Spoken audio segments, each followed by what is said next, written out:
I think it's time for us all to honestly look at the 96 Bulls versus the 2017 Golden State Warriors and truly go through as honestly as we can, as honestly as I can, how I think a 7-game series would go between these two teams. I'm going to try to be as unbiased as I can. And I don't care what era this is in. If this is in the 90s, more physical basketball era, if they want to call it that, which after watching the tape, I'm not so sure about that defense, or in the modern era. Either one, I think it's going to end up the same way. But hold on, just hear me out. Let's talk about how they line up. If we were to just play them head to head, like position guarding position with no switches, just man to man, let's treat it like that and see how this turns out. And maybe we'll do other scenarios afterwards. Ron Harper and Steph Curry.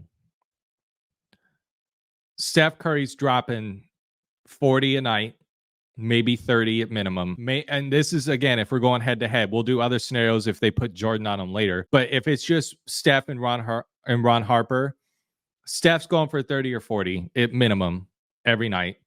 And Steph probably gets attacked on the defensive end and probably gives up a lot on defense, but not 30 or 40. You know, not on that level, I don't think. So I think the edge in the point guard position, without a doubt, has got to go to the Golden State Warriors. And I don't think it's even relatively close on how that would end up. I don't see an argument there. Then you got Jordan and Klay Thompson. Keep in mind, Klay Thompson, this is pre-injury Klay Thompson, and was one of the best defenders in the league. Like, for real, probably top 5. You'd want the guy. He's the ultimate 3-and-D player. Assuming he's going against Jordan playing the 2. Jordan's probably, Jordan, no one's stopping Jordan. So let's give Jordan 30 or 40 a night himself. He's going to cook Klay Thompson on that side of the ball. But to be honest, I don't think Jordan's perimeter defense was as good as it needed to be to play against guys like this after watching the tape. He's super athletic. He definitely is going to cause problems. So maybe he holds Klay Thompson to 20-ish. But Klay Thompson's going to get open looks and he's going to hit him.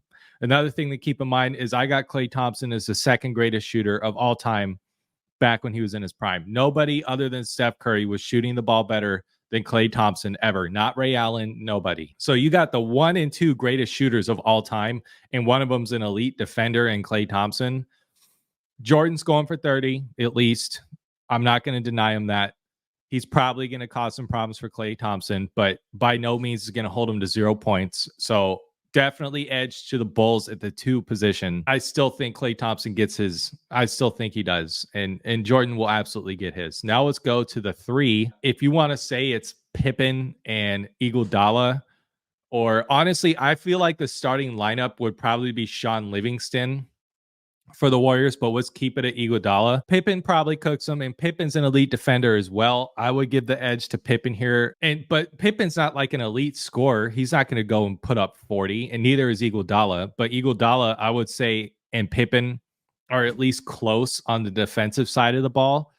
I think these two, Pippen has the edge by a little bit, but not as much as people would think, because he's not elite as a scorer, and Iguodala's defense is elite. He's won a Finals MVP based on that. So I think between these two, edge to Pippen.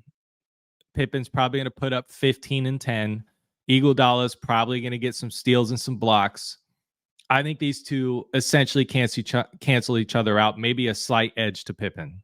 Slight edge. Now, here's where it gets tough, because I don't know how this would shake up in the lineups. Are you going to put Luke Longley on Kevin Durant? Or are you going to put Dennis Rodman on Kevin Durant? Either way, I don't care what anybody says. Maybe if you put Rodman on Durant, you can say he holds him to 30. But if you put Longley on Durant and he's playing the 5 and Durant's playing the 5 for some reason, Kevin Durant is going for 50. Every day. He's putting up a 50 burger on whoever the fuck is guarding him other than Rodman. Anyone. I don't care if it's Jordan, Pippen, Harper. Durant's going for 50. I'm being dead serious when I say that. Rodman is different. I do think Rodman would cause problems for Durant. Rodman was, keep in mind, is probably the only guy that gave real issue to Shaq, which is insane because of the size difference. Rodman is just a monster defensively. but he doesn't score at all. So if you put Rodman on him, Durant's not going to go for his 40 or 50s game. But whoever you put here, Durant has the edge by a lot. And I think that is going to probably be the X factor that kills the Bulls in the long run here. So edge definitely to Durant at the 4 or the 5 position. And then again, if you go Draymond Green against Luke Longley, I think Draymond absolutely has the edge. Or if you go, now here's the other thing. If you were to put Rodman on Draymond, they're not even playing basketball. They're just fist fighting in the background.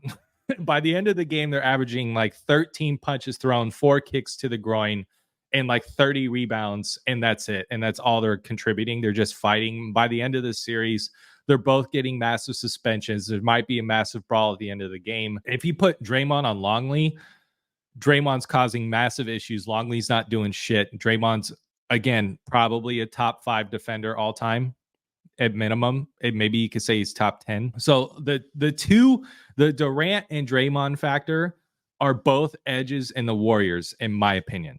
I think those guys have the edge against Rodman and Longley, no matter how it shakes up or how you want them to defend each other. I don't think anyone's getting swept. I don't think it ends in 5. It's going 6 or 7 games, but I'm absolutely going to take the Warriors in either era. I don't care. You got the 2 greatest shooters of all time, and Kevin Durant, who you can argue is the greatest scorer of all time. Michael Jordan, people are going to say that he's the greatest scorer of all time. But if you go back and watch the footage, the perimeter play, the three-point game back then, almost non-existent in comparison to today.